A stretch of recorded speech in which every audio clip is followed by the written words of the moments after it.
today you're in for a treat. This is one of my favorite desserts that everyone wants me to make them. So we start off with about 8 ounces of pecans. You can use any nut you want, and then you just kind of crush it up with your hands. Then we're gonna take 2 things of condensed milk. Yes, condensed milk, and we just get it all over the pecans like we're doing right here. Get it all out, squeeze it, or if you have a can, just dump it in. Then we're gonna take about a half a cup of shaved coconut flakes. You can use sweetened or unsweetened. It just depends on what you prefer. We use sweetened in this recipe. Then we're gonna go ahead and mix it up like this. Just kind of fold it in, kind of, you don't wanna destroy and crush the pecans any more than we already have. So now what we're gonna do is we're gonna just keep mixing it, and we're gonna take about a cup of, this is powdered milk. I know it sounds kind of gross, but trust me, you have to use it. It'll taste fine. So we take the powdered milk and we kind of mix it in. It's going to be messy, so just be aware.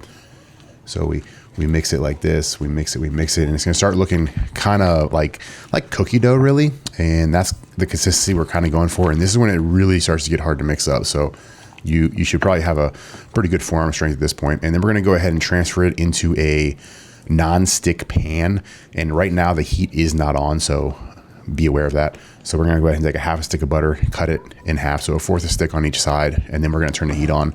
Now we're just gonna kind of go ahead and just mix this up and kind of let it cook down, which, if you didn't know that, condensed milk, if you cook it by itself, you can actually make caramel. Fun fact for you. So that's kind of what we're doing here, is we're kind of getting it to this consistency. And as you can see, it does not stick to the pan at all. So don't have to worry about that as long as you use a non-stick pan. We don't have to use any spray in it either. So once it gets to look like this and kind of is moving around like in a one solid state, that's about when we're ready for the next step of the recipe, which is going to be put more powdered milk into some sort of Pyrex dish like this. And we're going to totally coat the bottom. What this is going to do is going to help the mixture we just made release from the pan when we go to the final step of the recipe. So go ahead and really, really be generous with the powdered milk down here. And then we're going to kind of smooth it out, get it to all 4 corners like so. And then we're going to kind of just ice cream scoop this in and evenly. We don't want to have one giant clump in the middle. We want it to be as even as possible. So that's what we're doing right now. You don't have to use an ice cream scoop. You can use, a spoon, but this is it's a little bit easier because this is very sticky. So it kind of helps release it from the spoon without getting your hands dirty. Then we're going to kind of level it out a little bit more with the spatula. And then we're going to go in with the secret weapon, which is the saran wrap. And then we're going to smush it down with your hands. And again, this is going to be a little warm, so you should have let it set to the side for about 15 minutes before you even did this step. Now what we're going to do is put it in the fridge for about 15-20 minutes. And we're going to put some more powdered milk onto a cutting surface, and we're going to make it about the same size as the Pyrex dish. And then we dump it out. You see the powdered milk on the top. We're on the bottom of the bowl. Really just let it fall right out. And then we're going to kind of go ahead and put powdered milk around the edges so there's no sticky parts. And that's what we're going to do, and take the excess off the top. And then we're just going to cut it up into little squares, and it is ready to eat.